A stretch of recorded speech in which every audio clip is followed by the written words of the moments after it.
Okay, तो last time हमने कुछ डिफरेंस तक देखा था। आज हम शुरू करेंगे क्लासीफाई से।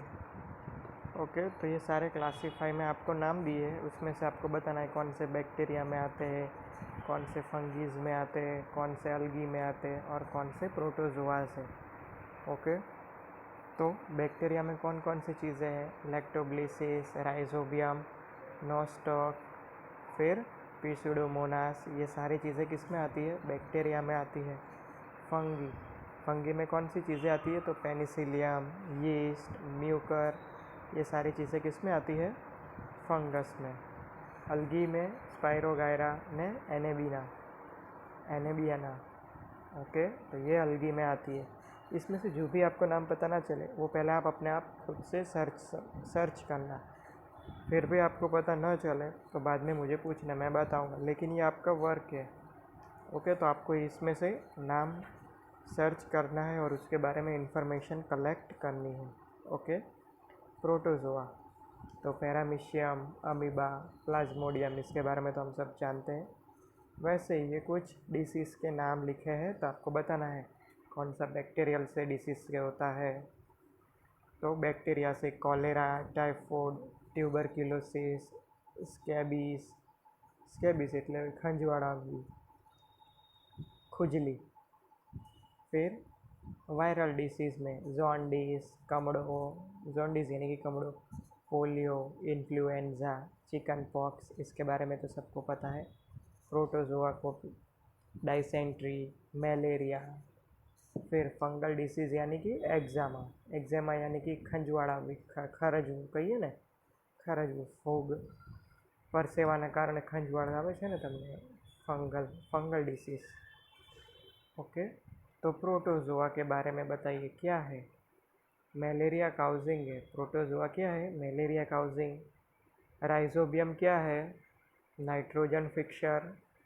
लैक्टोब्लेसिस क्या है? Setting of curd. And yeast, yeast क्या है? बेकिंग ऑफ ब्रेड, ब्रेड बनाने में उसका इस्तेमाल किया जाता है। ओके, प्रोटोजोआ का से कौन सा डिसीज़ होता है? मलेरिया काउजिंग है। फिर राइजोबियम क्या है? नाइट्रोजन फिक्सिंग है। अंडरस्टैंड? वैसे ही लैक्टोबैसिलस क्या है?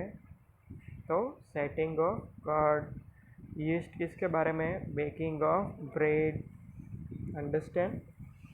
वैसे ही ल्यूग्यूमिनस प्लांट आप में क्या देखने को मिलता है? Rhizobium, bacteria. मिल्क, मिल्क में कौन सी प्रोसेस? पेस्चुराइजेशन। फिर preservative, sodium benzoate. Understand? BCG. Preservative का मतलब क्या होता है? कि जो फूड को बिगड़ने ना दे, यानी कि माइक्रोब्स को ग्रो होने से रोकता है, उसे हम क्या बोलते हैं? प्रिजर्वेटिव्स। ओके, तो सोडियम बेंजोएट, सोडियम बाइसल्फाइड, ये सारे क्या है? प्रिजर्वेटिव्स है, केमिकल्स। बीसीजी वैक्सीन किसके लिए? तो ट्यूबरक्यूलोसिस के लिए। ओके, तो कुछ लॉन्ग क्वेश्चन आंसर्स है। तो right 10 lines useful of micro organisms. तो यूजफुल माइक्रो ऑर्गेनिजम्स के बारे में 10 लाइन लिखनी है। तो पहले तो हमें पता है लैक्टोबैसिलस बैक्टीरिया, वो क्या करता है कि मिल्क को कर्ड में कन्वर्ट करने का काम करता है। कौन? Lactobacillus bacteria. फिर यीस्ट, यीस्ट किसके लिए? Yeast is prepared cheese, paneer, bread, cake, इन सब के लिए हम यीस्ट का इस्तेमाल करते हैं। उसके अलावा यीस्ट का इस्तेमाल किस में करते हैं? Production of alcohol, alcohol production के लिए भी हम यीस्ट का इस्तेमाल करते हैं। यीस्ट का दूसरा use production of idli, dosa, khaman, इन सभी चीज़ें बनाने के लिए भी हम यीस्ट का इस्तेमाल करते हैं।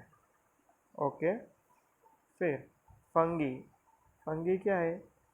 फंगी का इस्तेमाल हम फूड के तौर पर भी करते हैं। कौन सी फंगी का इस्तेमाल? तो मशरूम, मशरूम क्या है? वन टाइप ऑफ फंगी है जिसका इस्तेमाल हम एज ए फूड के तौर पर कर सकते हैं।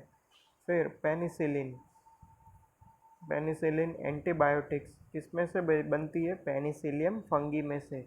तो पेनिसिलियम फंगी में से पेनिसिलिन एंटीबायोटिक्स बनती है। अंडरस्टैंड। वैसे ही राइजोबियम बैक्टीरिया क्या करते हैं, सॉइल की फर्टिलिटी इंक्रीज करते हैं। फिर सर्टेन बैक्टीरिया का इस्तेमाल हम वैक्सीन बनाने के लिए करते हैं। कुछ बैक्टीरिया का इस्तेमाल ऑर्गेनिक वेस्ट को डीकम्पोज करने के लिए भी होता है, उन्हें डीकम्पोज कर देते हैं। जो भी वेस्ट होता है ऑर्गेनिक, उन्हें वो खा जाते हैं, उन्हें ख़त्म कर देते हैं। अंडरस्टैंड। डीकम्पोज करना यानी कि एमનું विघटन કરી નાખવું। समझ में आया सबको? तो मिल्क में से कर्ड बनाने के लिए, केक, चीज़, पनीर, पेस्ट्री बनाने के लिए, अल्कोहल प्रोडक्शन के लिए, इडली, खमन, डोसा बनाने के लिए, कुछ फंगी मशरूम का इस्तेमाल हम फूड के तौर पर करते हैं। कुछ एंटीबायोटिक्स बनाने के लिए भी इसका इस्तेमाल होता है। राइजोबियम बैक्टीरिया है वो सॉइल की फर्टिलिटी इंक्रीज करते हैं वैक्सीन के प्रोडक्शन के लिए, और जो वेस्ट ऑर्गेनिक वेस्ट है उन्हें डीकम्पोज करने के लिए बैक्टीरिया का इस्तेमाल होता है। Common method of food preservatives. Food preservative के बारे में बताइए, यानी कि खाने को जो बिगड़ने ना दे, उसे हम जिसके इस्तेमाल से फूड बिगड़ता नहीं है, उसे हम क्या बोलते हैं, प्रिजर्वेटिव। तो केमिकल मेथड देखते हैं। तो मैंने आपको बोला था sodium benzoate and sodium metabisulphide, ये दोनों क्या है, प्रिजर्वेटर है। जो किस में इस्तेमाल होते हैं, जैम। आप ब्रेड पर लगाकर खाते हो ना जैम, तो उसमें इसका इस्तेमाल होता है। किसके लिए, कि वो बिगड़े नहीं, इसलिए जैम को कुछ वो बिगड़ ना जाए, इसके लिए सोडियम बेंजोएट और सोडियम मेटाबाइसल्फाइड प्रिजर्वेटर का इस्तेमाल होता है। Preservation by salt.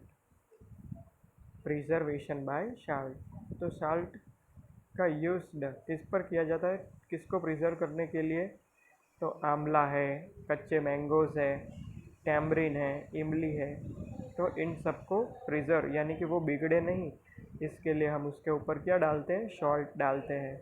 उसके अलावा आप देखते हो कि मीट है, फिर फिश है, वो बिगड़े नहीं, तो उनके ऊपर भी सॉल्ट डाला जाता है। अंडरस्टैंड। वो जल्दी से माइक्रो ऑर्गेनिजम्स ग्रो नहीं होते। तो प्रिजर्वेशन बाय शुगर, शुगर भी क्या है, वन टाइप ऑफ प्रिजर्वेशन है। तो जाम है, जेली है, ये उनको प्रिजर्व करने के लिए हम शुगर का इस्तेमाल करते हैं। शुगर क्या करता है, reduce the growth of bacteria which spoil the food, जो फूड को स्पॉइल करते हैं, ऐसे बैक्टीरिया को ग्रो होने से रोकती है शुगर। ओके, समझ में आया।